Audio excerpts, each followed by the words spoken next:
Roar! Ew.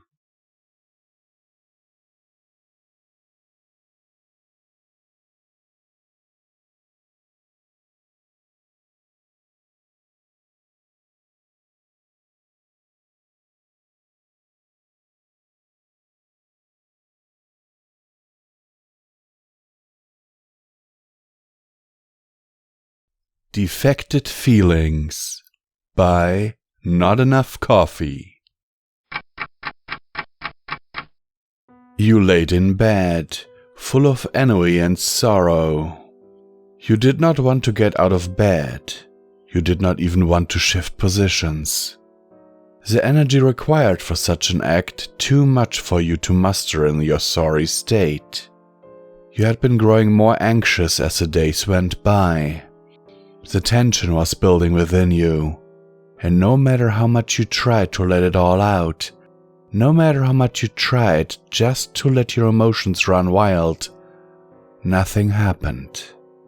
The dam that laid behind your eyes remained forever strong, and would not break, no matter how much stress was put upon it.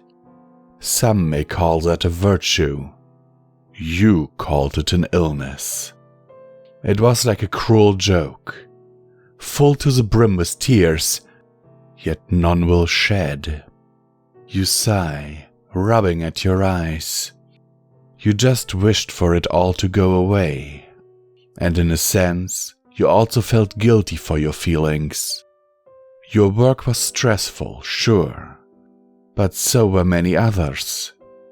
You had family troubles that will never be resolved as you were cast away to far away world. Sure, but there were many others who too had turmoil in their family life. In fact, to you, you were simply pleading for peace when there were others who deserved it far more than yourself. And that thought dug its way deeper and deeper within your being. There was a knock on your door. You tried to ignore it, shuffling in bed. Yet another rapping upon your chamber door. There was a pregnant pause as the air between you and the door grew more tense. Anon, are you still in there? I haven't seen you all morning. Are you all right? You did not reply.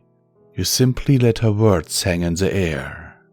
I'm coming in, Anon, she stated matter of fact, opening the door to your room slowly. The creaking of wood made you want to tear out your ears. You also beat yourself over the head for not locking the door. Oh my goodness, she exclaimed. Anon, is it really you under all those blankets? You groaned. Please, Fluttershy, I just want to be left alone. Please, just leave me alone. You don't really mean that, Anon. You did not reply, and yet again the room was filled with silence. The shuffling of hoofs on the hardwood let you know she was making her way towards your bed. As glad as you were for Fluttershy letting you live as a roommate in her spare guest room, you couldn't help but be annoyed by your personal privacy being pretty much a thing of the past. When Fluttershy wasn't around, the animals were.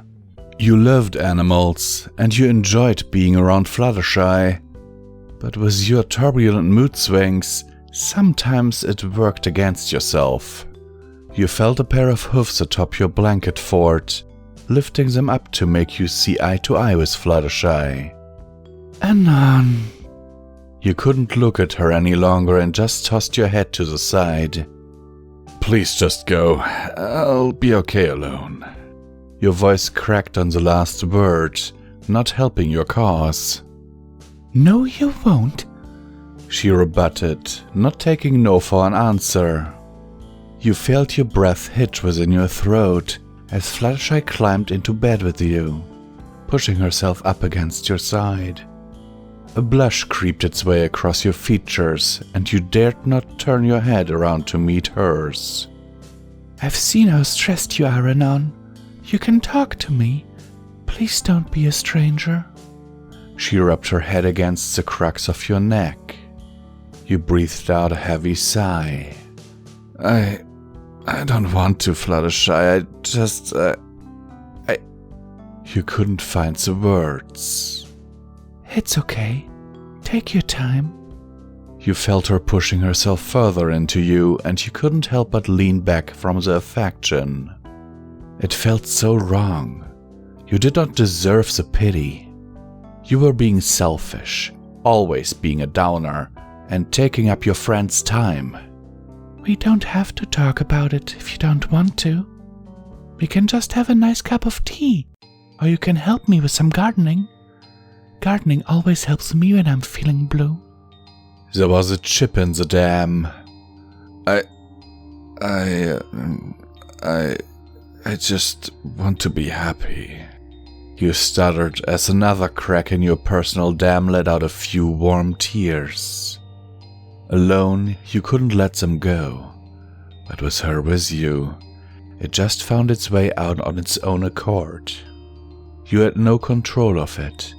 You had no control of what was going on, and that made it feel so much worse.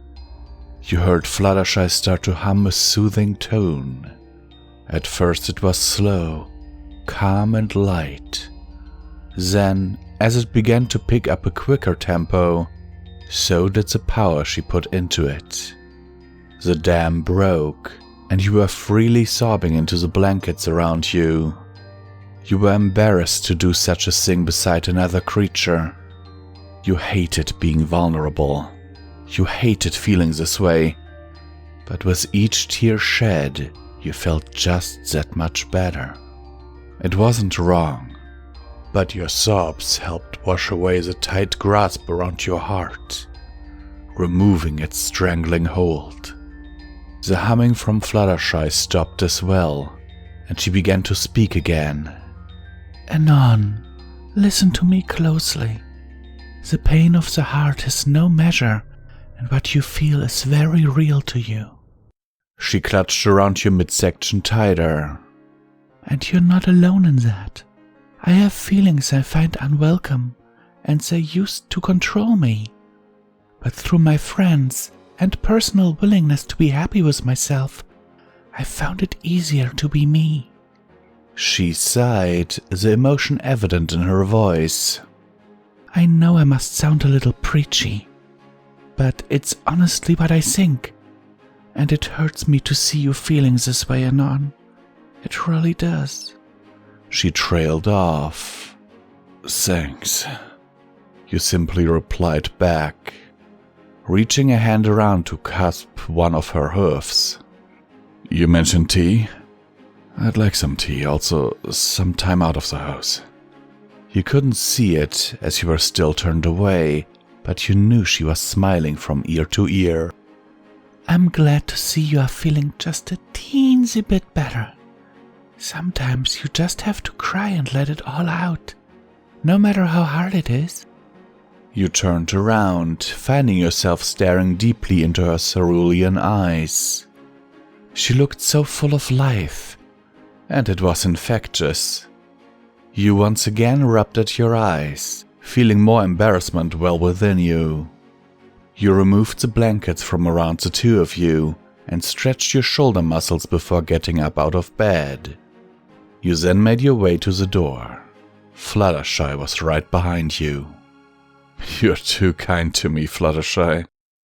You stated. Everyone deserves a little bit of kindness, Anon. Alright, this is once again Visual Pony, and I will remind you that you can support PXProf through the link down in the description. Every dollar helps is needed and very much appreciated, and if you do not want to use Patreon, PayPal, our merch store, or our one-time donation links, there's also a way to become a channel member nowadays. And now let's get into this little story here. I don't think I have to say much. I will just read the author's notes here, and let the author say what they have to say, because I think it's quite fitting. Author's note. The world is in a state of unrest. My family and friends are at edge, and I find myself in much the same position. I just want people to be happy. I just want good to prevail in the world, and for all the feelings to be laid bare for all to see. I wrote this hurt/comfort short story with the intention of hopefully brightening up people's days, and to let them know that their sorrows are not unheard and are worth all the time in the world. No pain is without merit, my friends. Pain is pain, and it has no measure. I didn't really edit this, so if there's any egregious mistakes, I apologize. If they are pointed out, I will fix them. On a side note, I'm writing a much longer story right now. It's a slow process, but it's going to be stronger than what I usually pour out onto the site. Because I wanted to push the boundaries of what I can do. With love, not enough coffee. And with this, I, Visual Pony, am signing off. And I can only agree, with not enough coffee, that your feelings are valid. Don't let anyone tell you otherwise.